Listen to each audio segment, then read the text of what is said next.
We are back on another episode of the Vault Unlocked. And today I'm actually super excited because we have Alicia Conlon, who has now known to build over 600 different funnels in 120 different niches, working with billion-dollar brands.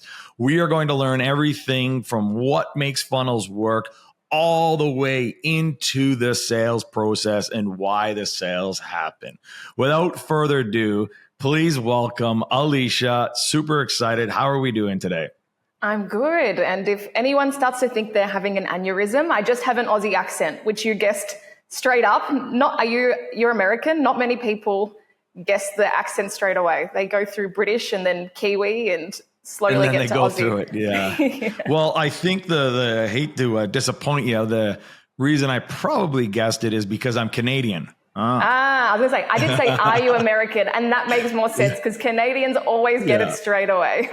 Yeah. But Alicia, for those that are listening right now and they have no idea, who you are, what you're all about, please tell us a little bit about your background and where did it come from 600 different funnels? Yeah, well, I'll start with my origin story then, but I'll start where I am now. So at the moment, I run an agency called Persuasion Experience, and all we specialize in is booking qualified calls onto sales teams' calendars that actually show up and they're educated and they're persuaded. Why? Because the sales process starts in the marketing. But how did I learn this, right? Because marketing's a humbling sport and it takes a bit of time to learn these things. So fresh out of high school, my first job was cold calling. I was very good at it. Cold calling energy, like electricity, never paid a bill in my life.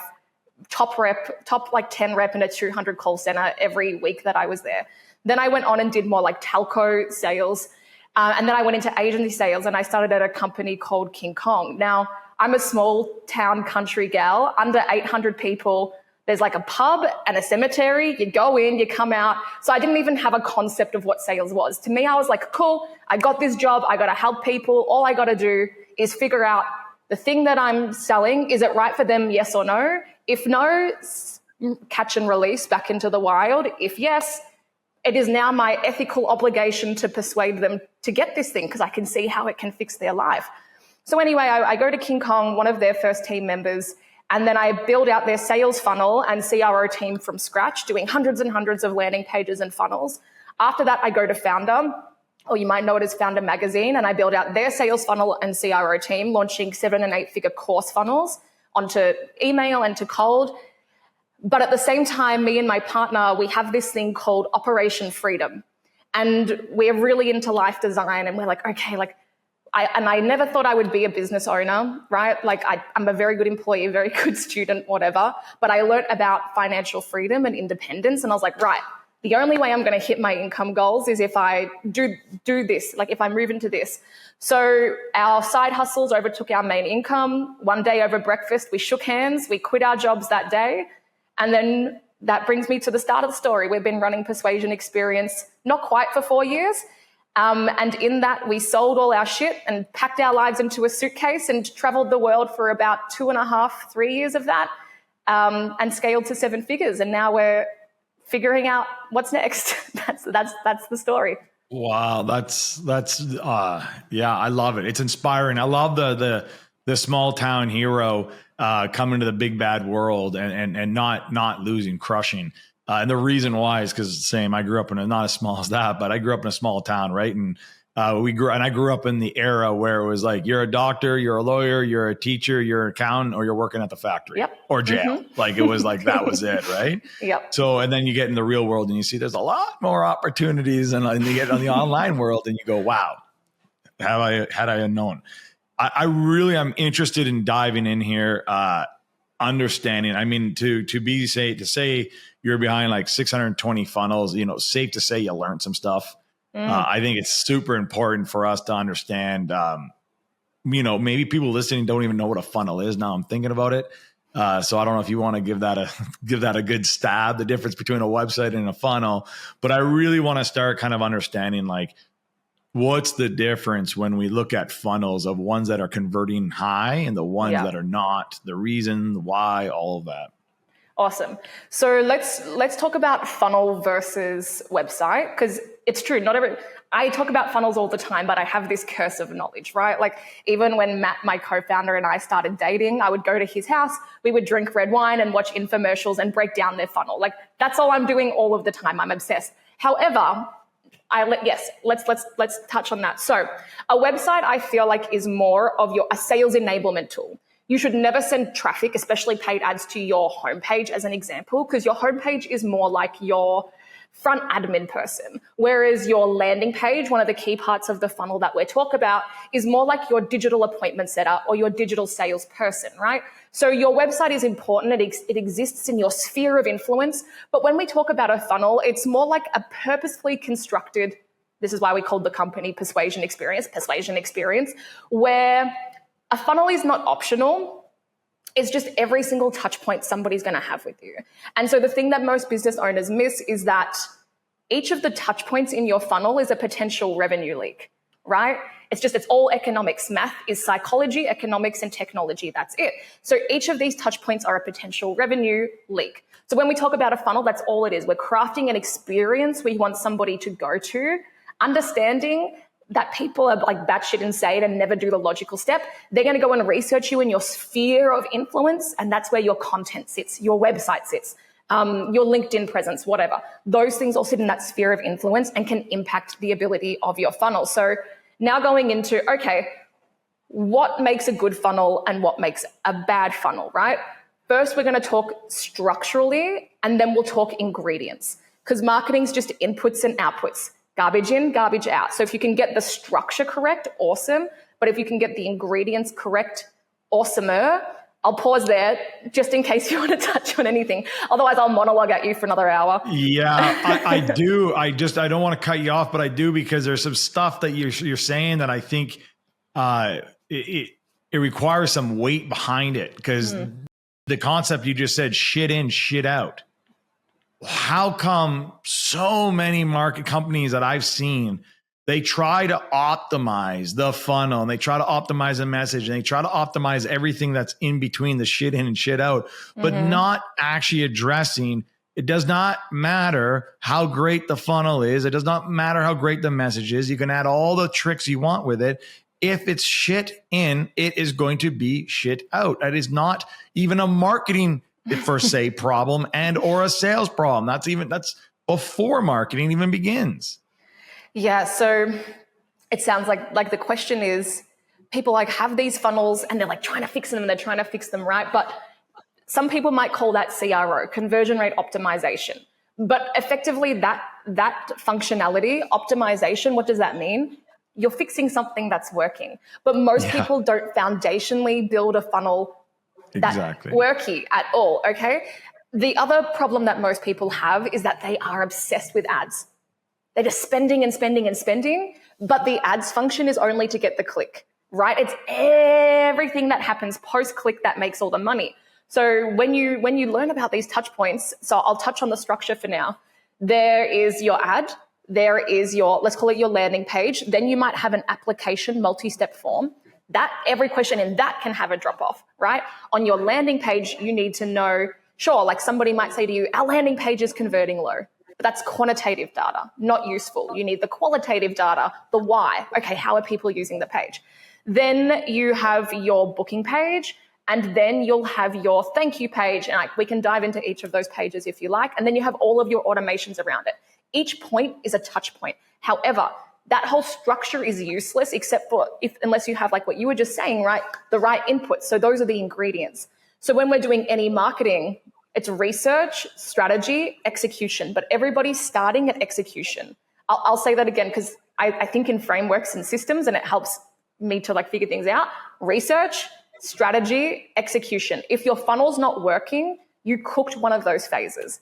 And it's usually the research, because you shipped garbage into the funnel, right? So those ingredients are your target market. Can you articulate the target market better than anyone else can? How do they word their before state, their after state, their dream outcome? What have they tried before? What stage of awareness are they in? What's the conversation going on in their brain? Then you have your messaging and your differentiation. If you sound like the same shit out there, that they've already tried and failed with, they're not going to buy from you.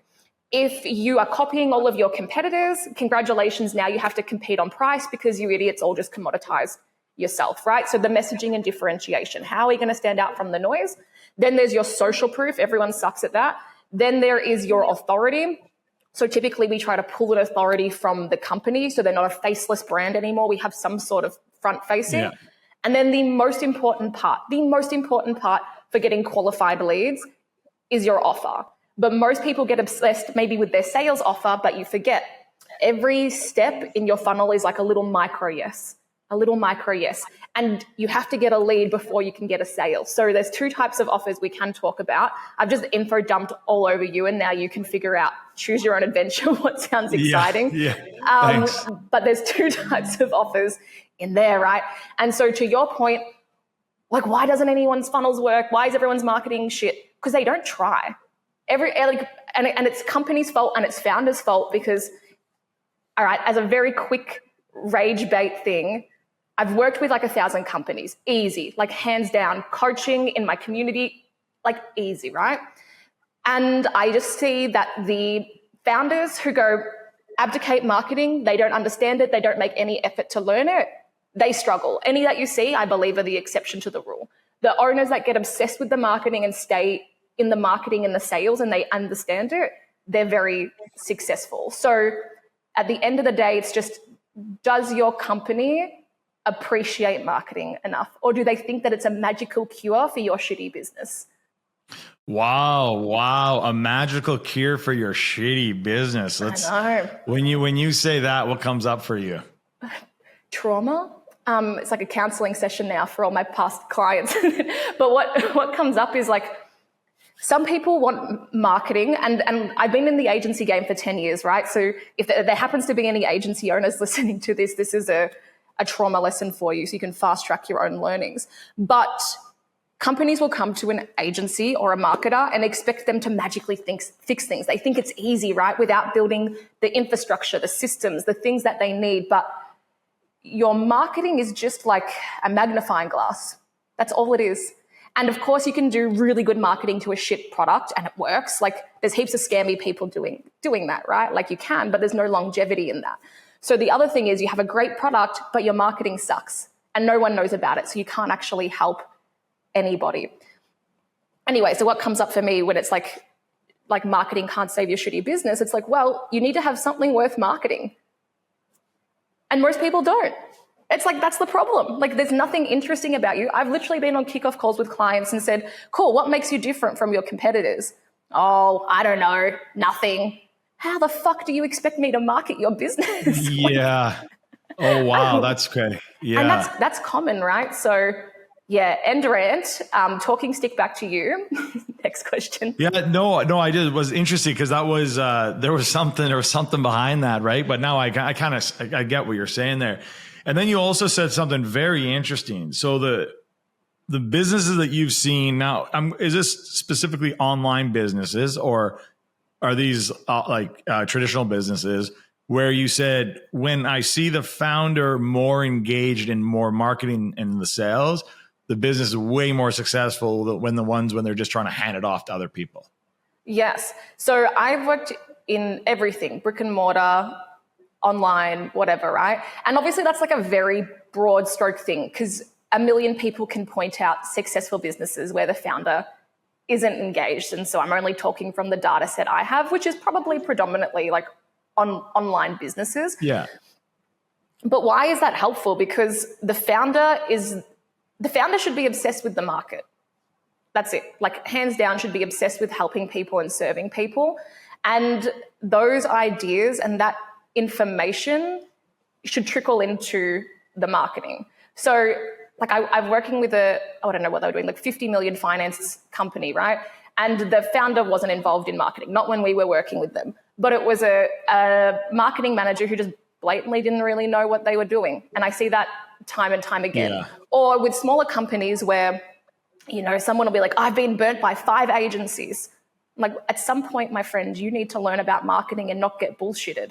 Like there's no excuse to not understand marketing. Go to YouTube. Like, I'm sorry.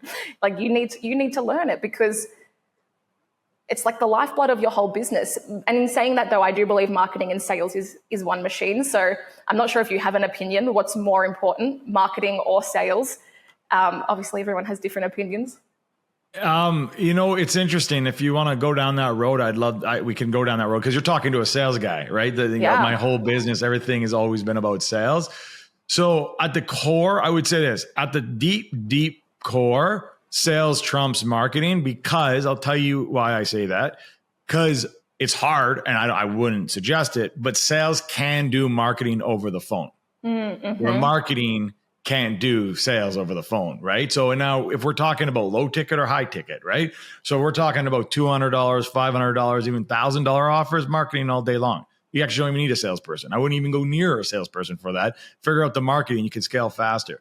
When we start getting into the mid ticket to the high tickets, 5, 10, 15, 20, I still believe it deserves a phone call, and it needs a phone call, and that, deserves a salesperson. But here's the thing. If marketing does their job properly, sales is easy.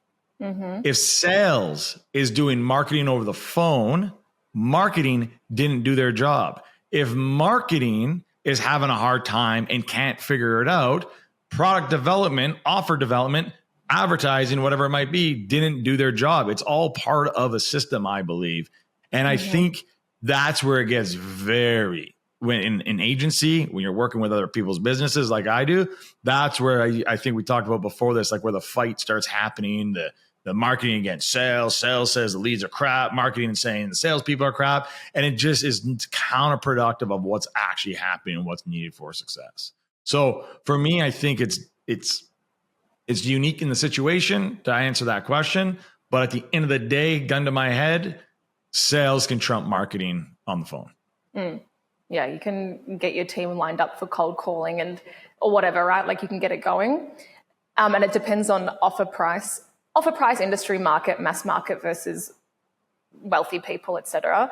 But yeah, I don't know if I have an answer, except for you should just think of it as one system. And I agree. Yeah, which we agree on.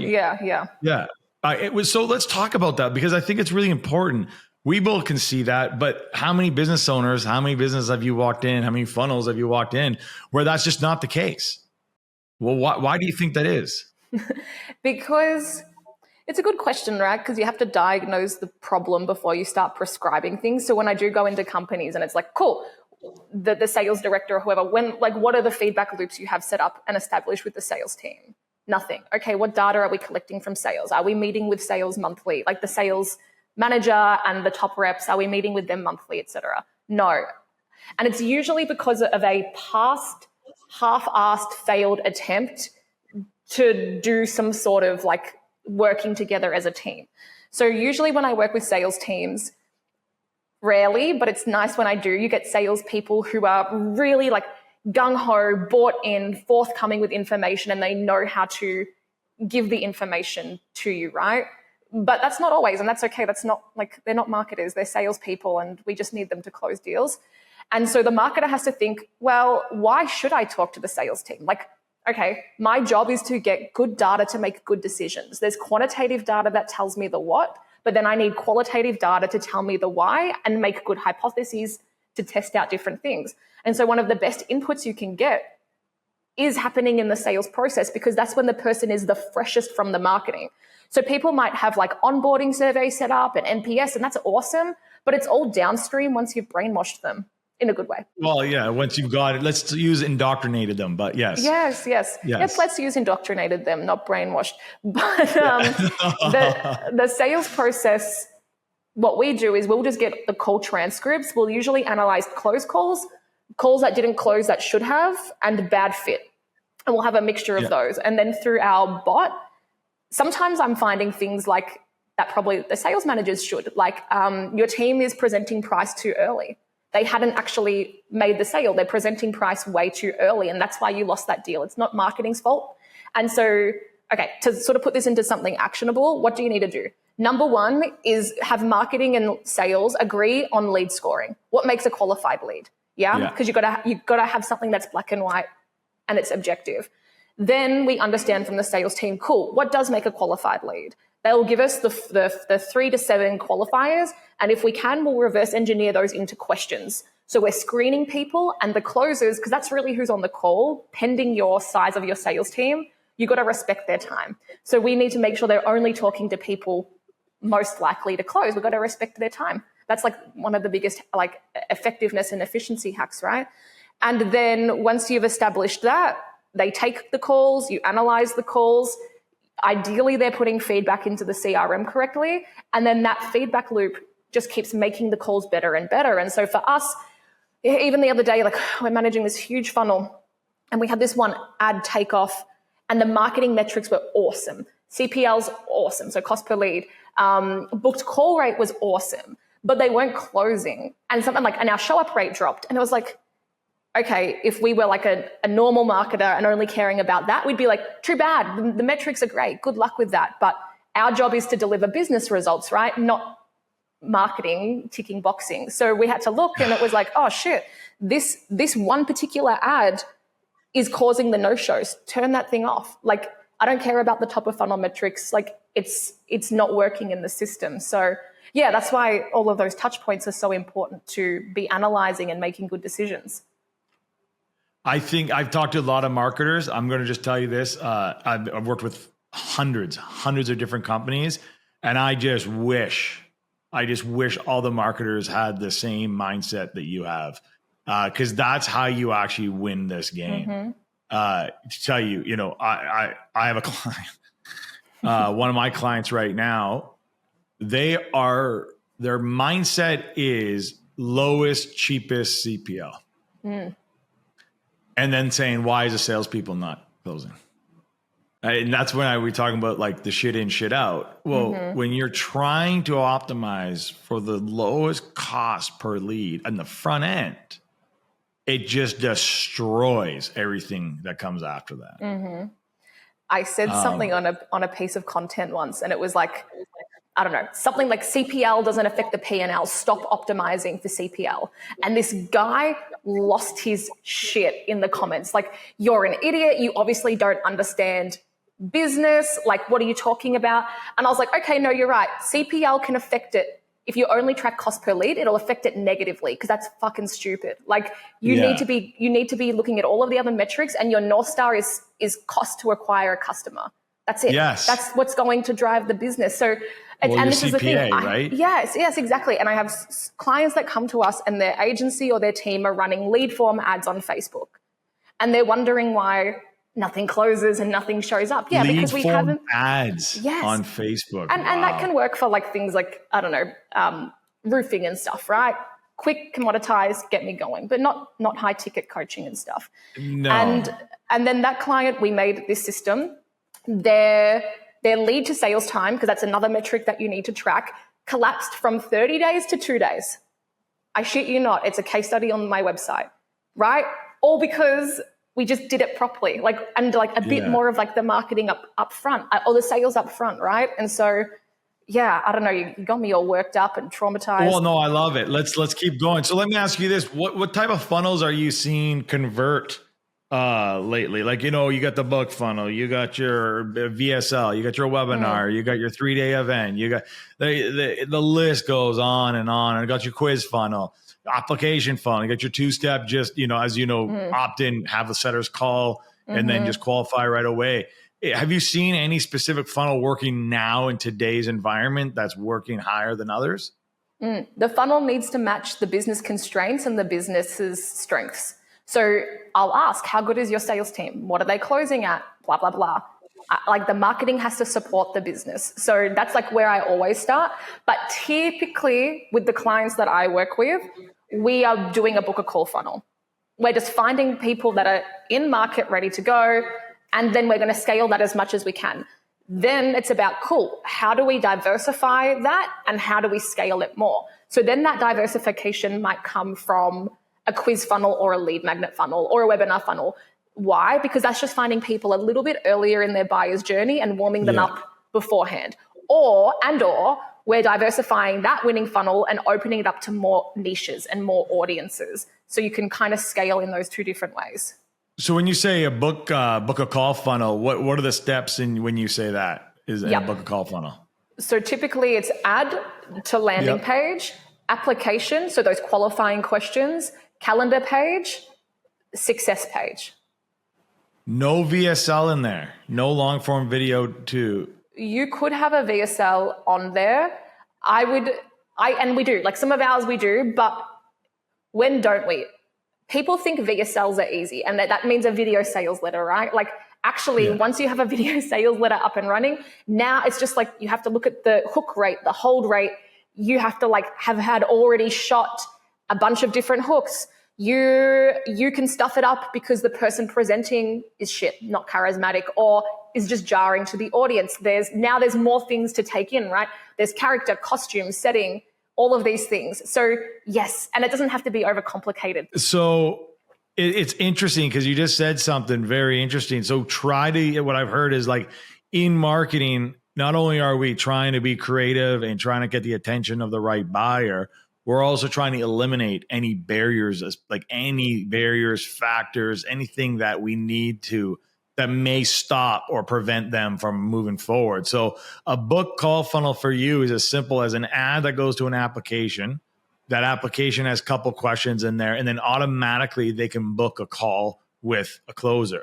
Is there a setter involved, or is it straight clogging closers calendar up with unqualified leads at that point? No unqualified leads. But why? Because we've done our ingredients. So we understand the market. We're calling them out at the ad level. It's the right dog whistle language, right? Like the right bait to bring them in. The point of the landing page, it's a digital appointment setter. It's telling, like it will literally say, this is for you if, this is not for you if. Go away, shoo. Like we don't want bad people to book. Then in that application process, remember we already spoke to the sales team. Dude, what's the 3 to 5 things you need? And then at the start, depending on the company, we might auto disqualify people and then send them somewhere else if we know for sure, like this person cannot be sold to. Otherwise, we keep it open and then we just add disqualification at a later date. Like their job my job is that they only talk to qualified leads. And ideally what's happening is the landing page is converting at, let's say 7 to 15%. Or more, broad range, but my goal is not the highest conversions on the page, right? It's to weed out the wrong clicks that came at the ad level. That's it, to weed out the wrong clicks. Then, so that means 7 to 15% is how many people are completing the application, the form. Then on the booking page, the calendar page, I want 70 to 90% of people booking. Like they should just all book. Like why wouldn't they? There's no reason. If they, I'm with you. After they've applied the application, why would they not continue in booking? Okay, sounds good. Yeah. And so some people are like 30, 40%. Bad. That's bad. And then that's the booking. And then there's the show up rate. And I was going to say, how are we increasing show up rates? Because like I said, I've been running sales teams 7 years now. And I can tell you above the board over the last year and a bit across all sales teams I speak to, the show rate is going down. It's not what it once. It's not like it was in 2018 and 17 when it was like an 80% show rate. What are you seeing now? Oh, the industry average right now is 50. Yeah, that's what I'm seeing. And it's annoying as shit because it used to be like 70, 80%. And so, it depends on your market, of course, classic marketer answer. It depends because it depends whether you're doing mass market or like business people, like wealthy or whatever. Business. So if we're doing mass market, it's like 50%. Yeah. If you're doing a little bit more niche, if you're doing a little bit more sophisticated buyer, so, a little bit of people above what I call the waterline, more B2B, then we're seeing that being more like 70, 80s because they respect their time and they wouldn't, exactly. And they use the calendar religiously. And that sort of thing, right? Yeah. So I'm seeing similar trends. What are some quick fixes for show up rate? Really, you have to diagnose why somebody isn't showing up. So it's either the wrong person booked and they should never have booked. That's a difference. This is the thing, you always have to diagnose the correct problem, right? So the wrong person booked, the right person booked but forgot about it.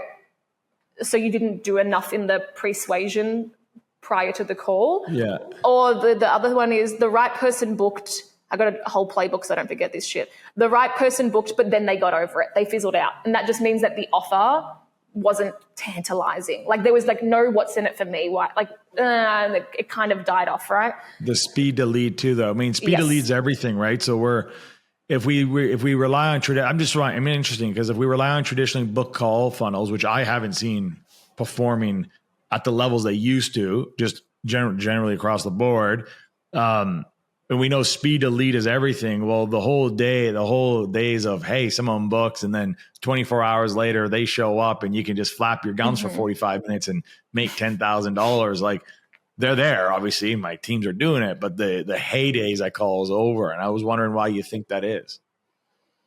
The heydays of being able to sell, I guess, like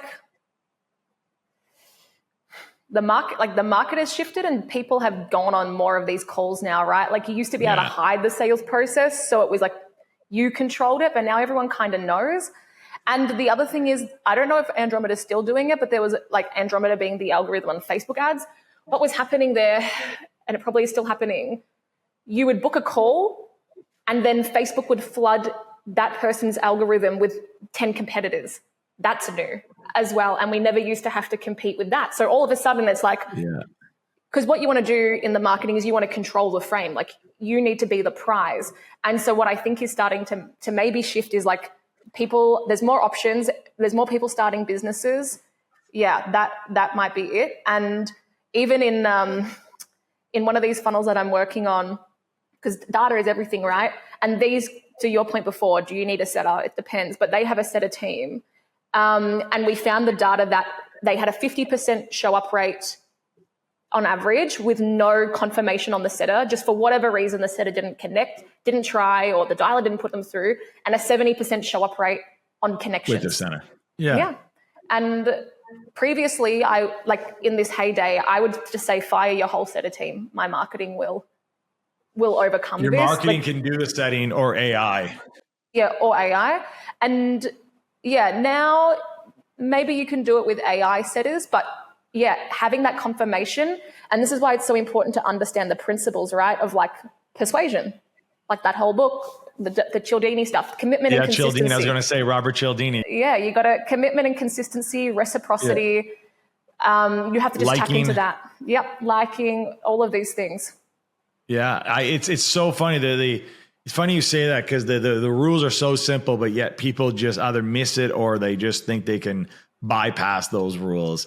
I want to go back though, because I mean, there's a lot of knowledge here, and I want to just make sure we're getting the deeper knowledge here. Is like, of these 620, I just keep bringing the number up, but like, of all the funnels you've seen, even of the 10 funnels you're seeing right now that are converting, is there anything that you're seeing that makes the difference between the winning funnel, like the one that's just crushing, versus the ones that where like they're still like that little, and you know what I mean by that nuance? It's just hasn't cracked the code yet. It's just it's working. You're doing maybe $1 million a year off of it, but it just hasn't got to that point where you can get to escape velocity and just start scaling.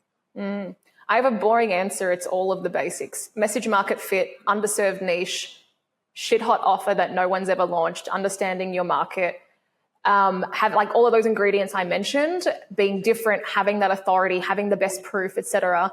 But we're kind of moving out of the attention economy into the trust economy. Maybe Gary Vee's spoken about this or something, and I've stolen it. But it used to be a numbers game. Like it could just be a numbers game. Get the most attention and everything will trickle down and you'll make 7-8 figures, whatever, easy. But now people are so skeptical. I was looking this up the other day for a piece of content, and it was something like, I'm going to butcher it, no one fact check me, but let's just say there's at least 100 million scams every year across the world. It's something like that, right? So it's like people are getting scammed. Like, even I notice in my emails now, like the phishing emails, like it's escalating and it's getting more sophisticated and it's getting more news coverage. So you always have to remember that your marketing exists in context, right, to society and whatever. So I think that's like a big thing as well, is like what's working, all of those things, but not just relying on ads. Ads are fast, but content lasts, and building that sphere of influence and all of those touch points outside of that funnel, because people are going to go and look you up, look at your YouTube, look at your reviews, look at what people on Reddit are saying about you, because they don't trust anybody. Everybody's been sold to on the internet now for 10 plus years. Well, how can you? So let's talk about that, because you're right on the sense we are living in like trust is more important than ever now. Way more important. Like it's crazy because there's even people getting caught on like fake reviews and fake testimonials and all this stuff, right? And I think some of these people you might have mentioned, not mention their names, but even some of these people that we know that do very, very well, $3-4 million months, not doing the fulfillment. It's going to come around at some point, right? That I at least I hope. I mean, I think that like we're getting to that point in the marketplace where people like it's trust and do what you're going to say you do. And this is the greatest thing. I tell my salespeople this.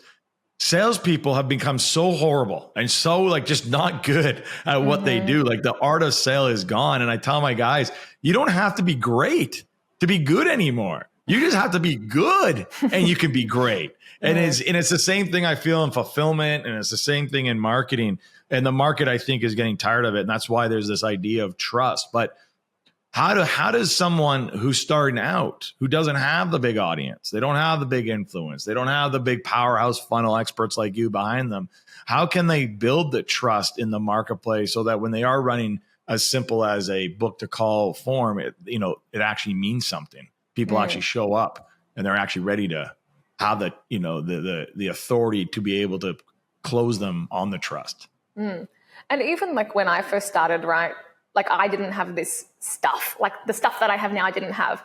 And so for us as a company, we made case studies our North Star metric.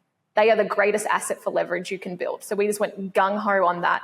And then as another rule of thumb, if you have less proof and you're a smaller brand, your offer and your guarantee, assuming your market is cool with those things, needs to be stronger. That's all it is. And then you can map like any big business, their shift from when they start on a really strong offer, their brand and marketplace, they understand it. And then they have more competitors come in and then they end up coming to me because they eat shit because they stopped doing direct response and brand response. So don't only rely on that. But if you don't have proof and you don't have like what you need, I mean, the simple answer is go get it. But how do you start, right? Like, it's how do you? Like, it's like, how do you start? I'll talk from like an agency, marketer, freelancer point of view. You might just have to be a bit cheaper. And then there's levels to the game. Like, I started selling traffic maybe 2 years ago. Before that, we were just really high ticket funnel builds, which wasn't the best solution for our clients, which is why we do traffic now. And you know what? The first client I sold on, I think it was Google Ads, was $1,600 a month AUD. Like that was the first one I ever sold. And then now to run Google Ads. Yeah, to run Google Ads. And now it's like, fine, we can't even talk unless we're going to be doing 10 to 15K a month plus performance, because I've evolved my offer over time, right? So it's like, that's the thing. It all comes back to the offer and the market that you serve, and how can you find a rich market with a big problem and create the best thing to help them. So yeah, if you don't have results yet, I would say start with one organic channel, and you can do cold outreach and do cold outreach creatively. We did a cold email campaign just because we needed more clients, did like 70K in a week. That was back when cold email was a bit easier, about 2 years ago. But we have a mate who built his whole, because people aren't creative, right? They're lazy and boring. We have a mate who built their whole agency on pizza. And again, a couple of years ago, but he would send a pizza to, this is pre-COVID, send a pizza to whatever, because he was an IT agency. He would call them and say, hey, I'm the guy who sent you a pizza. Can we talk about this? And reciprocity, yes, you can. And he built like a multi-7-figure agency with like a $20 CPA. Exactly. I was going to say, it's funny because most people are like, send a pizza. They're trying to do the math. And I'm like, you'll spend a lot more money on advertising than you will spending money on a pizza. So that's interesting. When we think about the future then, and you're seeing where the market's shifted and how it's shifted a little bit, where do you see the next couple, say 2-3 years in how we are marketing and how we're communicating and how we're using funnels?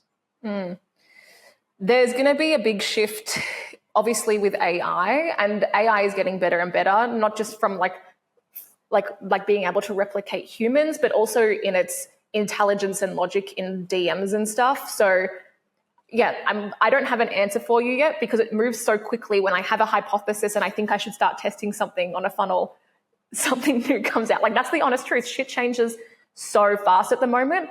And so then what I think is, okay, that's what's changing, but what never changes? No one, like everyone's so obsessed with AI, but no one's sitting back and thinking, well, what never changes? What never changes in society? It's our little monkey brains and how we're persuaded and how we think. And, so it's like, I just think like, where I'm doubling down as a business owner who's doing 7 figures and I would like to get to 8 figures is storytelling and personal brand and organic. Yeah. Mastering those things. I couldn't agree with you more. Yeah. Being able to storytelling and story selling and I think personal brand is going to be one of the most important things you can do, especially with AI, because as great as AI is going to be, it's never going to be able to do you. Like I used to do a lot of like motivational speaking. I remember people used to be like, Kayvon, man, you remind me a lot like Tony. And I always used to say, listen, if you expect me to be a Tony, I'm going to fail you 100% of the time. But if you're interested, I do a pretty good Kayvon. Right. And the reason I'm saying that is I think AI just can't replicate you. Can try, but it's not going to replicate who you are. It's not going to replicate your authenticity, your nuance, your energy, all of that. So I think a personal brand is everything. Speaking of that in marketing, someone's listening here. Well, what's the difference between a personal brand and marketing? So marketing is like the function for your business, right? Like marketing is like a thing you do to get leads and make sales. Like I'll just say that as it's simple as little. So for me, we'll put it into context. For me, my marketing is I have lead magnets and I have funnels and I go on podcasts and I do these things. Yes, and I have like these things. That's my marketing machine, right? But my personal brand is the perception that you can't control people's perceptions, but it's the perception that I'm trying to curate and the authority that I'm trying to build in the market and the relationships I'm trying to build at mass in the market. The personal brand is like it's like pretty much the best asset I've ever built. And I'm a very little personal brand and it's already the best asset I've ever built. And it compounds, right? So I haven't been super consistent all of the time, but that's why I jump on these podcasts. Like you have an engaged audience. Even my head of performance, who's awesome, he listened to me on a podcast 2 years ago.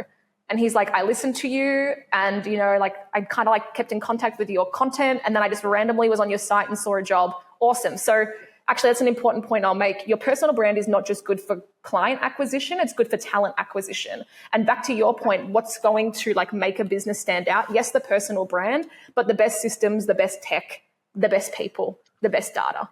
And those are the things that I'm like, as well as the personal brand on the back end, that's what I'm really doubling down on. So what do you think comes first, marketing or personal brand? Well, so you can build a personal brand and use your marketing to amplify it, right? So like that's like what I do. So I could have done marketing on LinkedIn through my business and it could have been persuasion experience posted this.